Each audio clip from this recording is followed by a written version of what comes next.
Fala aí, mentes pensantes, como que vocês estão? Espero que vocês estejam bem e espero também que vocês estejam preparados para iniciar a nova etapa do TCC, que é que eu vou mencionar hoje, que é a metodologia de pesquisa, ou métodos, ou material em métodos, como dizem por aí. Agora, se você está pensando que está preparado para iniciar essa etapa, mas ainda não fez a sua pergunta de pesquisa, o seu objetivo geral, o seu título e os objetivos específicos, eu acho que você está um pouco equivocado.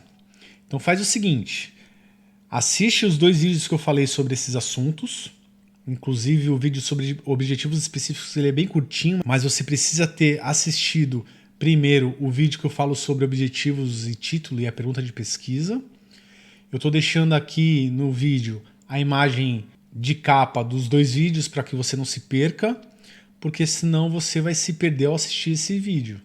Então, eu aconselho você ir lá assistir aqueles vídeos primeiro e depois assistir esse, ok? Agora, se você já assistiu os 2 vídeos anteriores, então vamos embora, né? Não vamos perder tempo. Para que você se familiarize com essa etapa do trabalho, que inclusive é uma das etapas mais importantes do desenvolvimento do projeto aí e do desenrolar do seu TCC, do CIC ou da sua dissertação, da sua tese, vamos entender o que é a metodologia de pesquisa. De uma forma bem resumida e bem simplória, a metodologia de pesquisa nada mais é do que uma receita de bolo. Exato. Ela que vai mostrar o que você vai utilizar no seu trabalho e o que você deve fazer para que ele tome forma, para que ele consiga responder o seu objetivo. Não está bem claro ainda? Então vamos lá. Pensa assim, na hora que você vai fazer um bolo de chocolate, um bolo de cenoura aí, você vai ter lá os seus ingredientes. É a primeira coisa que aparece numa receita. O que é a receita, lógico, né? Se é um bolo de chocolate ou de cenoura. E quais os ingredientes são utilizados nele. Por exemplo, 500 gramas de chocolate do Frade, 1 xícara de açúcar, 2 xícaras de óleo, 4 ovos, e por aí vai. No TCC é a mesma coisa. A metodologia vai ter essa cara de receita de bolo, digamos assim. Ela vai mostrar o que deve ser feito, né, o passo a passo, de forma detalhada, para que você consiga alcançar os seus resultados e com isso chegar a uma conclusão do seu trabalho. Então a metodologia é de extrema importância para o pesquisador conseguir determinar os passos que ele vai seguir e buscar um sucesso na pesquisa dele. Quando eu falo sucesso é de conseguir realmente realizar a pesquisa, independente do resultado que vai dar. Assim como para mostrar para outras pessoas como que elas podem replicar essa pesquisa. Justamente, porque uma pesquisa científica ela tem que dar a possibilidade de alguém tentar refutá-la.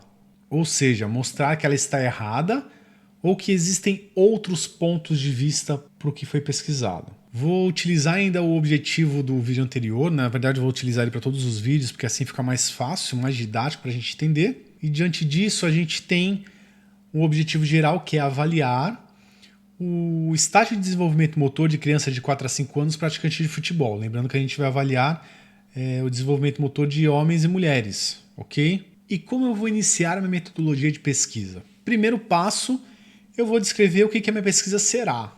Como assim? O que eu vou fazer na minha pesquisa? Ela vai ser um estudo de campo? Ela vai ser uma revisão bibliográfica? E nisso eu já tenho que pensar qual que é a minha disponibilidade para fazer o trabalho. Né? Porque não adianta eu querer fazer um estudo de campo, sendo que eu não tenho tempo para isso. E aí eu tenho que optar por uma revisão bibliográfica. E a revisão bibliográfica, elas vão ter vários tipos aí de revisão. Revisão de meta-análise, sem meta-análise, sistemática, assistemática. E aí eu vou fazer um vídeo só falando sobre isso, tá? Não vamos tomar tempo agora não. Eu vou dar como exemplo aqui a pesquisa de campo, que é aquela que eu vou até o local buscar meus resultados, ou alguma pessoa treinada para isso. E aí esse tipo de pesquisa, normalmente, tá? Não é uma regra, mas normalmente, quando eu quero buscar um resultado para mostrar para uma pessoa o que é aquilo, né, de uma forma bem direta, ele é um estudo descritivo. Então aí eu teria uma pesquisa de campo descritiva. E aí, como eu estou falando de desenvolvimento motor, né, do estágio, avaliar o estágio, normalmente esses dados para mim são dados em números. Então, nesse caso, eu tenho uma pesquisa de campo descritiva quantitativa. Se de repente eu utilizar um método onde eu preciso fazer uma interpretação sem dados numéricos, ou seja, fica uma coisa um pouco mais subjetiva, digamos assim, eu teria mais uma pesquisa qualitativa, porque eu não tenho dados numéricos para poder palpar o resultado que eu estou dando. Então, ele precisa ter uma interpretação. Isso, lógico, gente, é uma forma, digamos assim, bem grosseira para se falar, né? Porque o estudo qualitativo ele vai muito além disso. Inclusive, é bom deixar claro aqui para quem não tem a guerra entre pesquisadores, pensadores do meio científico, toda pesquisa ela tem o seu valor e tem a sua importância. Normalmente, uma complementa a outra.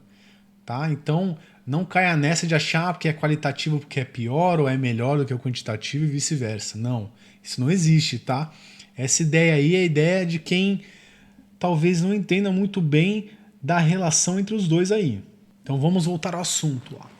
Então a descrição, a natureza do meu trabalho aí é uma pesquisa de campo descritiva, quantitativa, ok? Já dei um panorama legal, lógico, eu poderia estar colocando outras características aí, mas esse é o básico que eu vou seguir. Agora, se você vai fazer uma revisão, aí adeque a natureza da pesquisa para a sua realidade. Então o primeiro passo era esse, mencionar qual é a característica da pesquisa. Para quê? Para que a pessoa saiba o que você vai fazer, até você mesmo, né? Você tem que ter isso bem determinado. Então lembrando que a metodologia ela é uma receita de bolo que vai ter que estar tudo explicadinho ali. Porque se você pega uma receita de bolo que não tá muito bem escrita, ou tá faltando uma parte, ou de repente pulou, ou deixou meio obscuro o que se fazer, o bolo pode dar errado.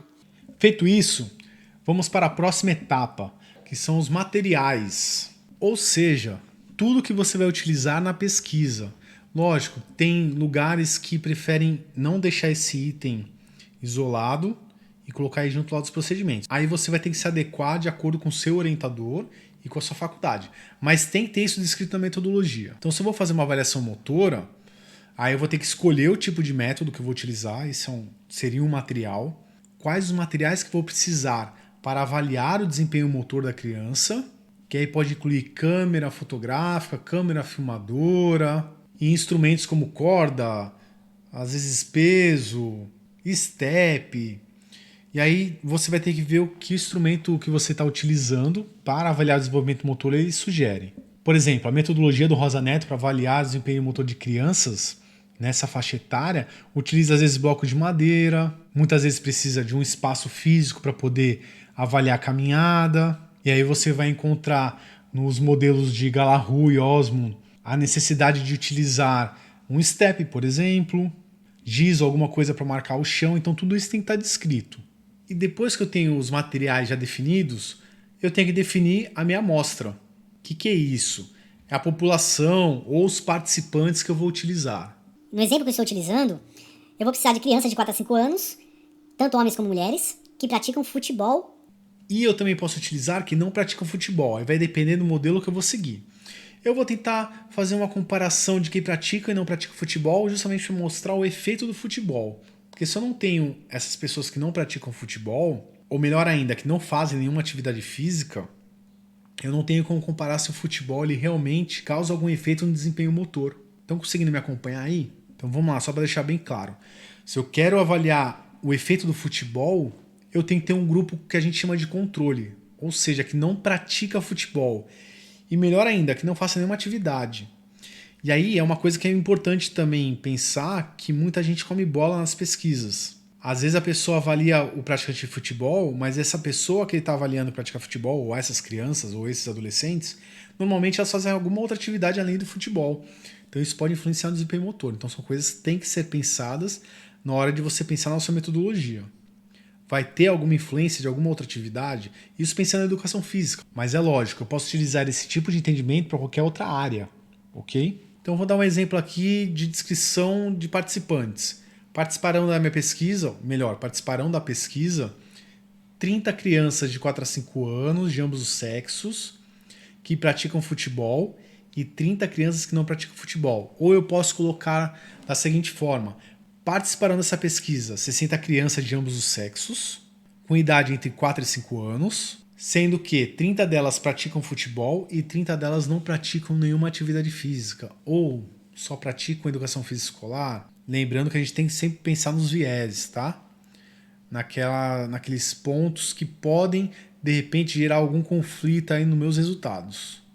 Feito isso, eu mostrando quantas pessoas vão participar e que tipo de pessoas são, eu tenho que mostrar os critérios de inclusão e exclusão. Qual que é o critério de inclusão? Lógico, crianças de 4 a 5 anos, de ambos os sexos, que praticam futebol e que não praticam nenhuma modalidade, por exemplo. E como eu coloco meu critério de exclusão? E aí é uma coisa que tem que ser bem pensada, porque eu vou excluir pessoas que justamente podem fazer algum ruído na minha pesquisa. O que é isso? Podem, de alguma forma, confundir meus resultados. Aí eu acabo mostrando alguma coisa que ela não é de fato verdadeira. Por quê? Tiveram algumas pessoas que elas influenciaram de forma negativa ou de forma positiva, por exemplo. Um exemplo de exclusão: crianças que praticam alguma outra atividade além do futebol. Crianças que possuem deficiência. Pessoas que fazem uso de algum remédio controlado, por exemplo. Principalmente da área neuromotora. Porque essas condições que eu falei, elas podem de fato influenciar no desempenho motor. Depois que falamos dos participantes, a gente vai para os procedimentos. Que aí é aquela parte da receita do bolo que vai mostrar o passo a passo de como fazer cada coisa para o bolo dar certo. Mas eu vou deixar isso para o próximo vídeo, porque senão esse vídeo vai ficar enorme. E aí vocês vão cansar e vão desistir do TCC, e essa não é a intenção, ok? Gostou do vídeo? Achou legal as dicas que eu dei aqui? Dá o seu like lá, deixe seu comentário, principalmente se você tiver dúvida, que aí eu vou tentar responder em algum vídeo. E não se esqueça de se inscrever no canal caso você não esteja inscrito. Dá essa força aí para o canal crescer e também tá levando essa informação para outras pessoas. Obrigado por assistir esse vídeo e até o próximo.